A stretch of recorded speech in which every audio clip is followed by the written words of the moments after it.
The second project that I did was actually in Rwanda.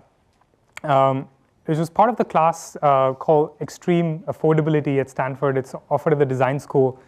And it was really fascinating because I did my undergrad in electrical engineering and also my master's in electrical engineering, where we kind of sit in a class and where we get problems. We spend a lot of time in labs. We kind of like talk to some peers. We kind of solve problems on paper and give it to them. I remember my first project at D school was to redesign how people eat ramen noodles. And I was like, these guys must be kidding. Like, redesigning ramen noodles? Like, it's fine the way it is. And they pushed us to go out there and observe people eating ramen noodles. And they pushed us to kind of go to markets and see what people kind of buy. And I found that really, really like awkward at the first time. Like, I remember I was at Maruichi in Mountain View, and I was just kind of like staring at people eating ramen noodles. and I was like, they must be thinking I'm some sort of a freak doing that.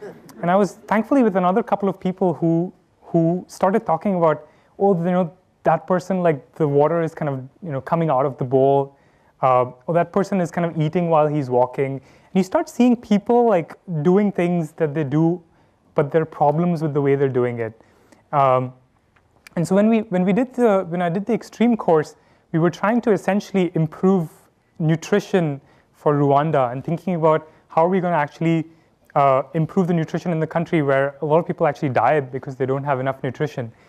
And it's one thing to think about, okay, well, we want to try nutrition, so we have these 10 ideas.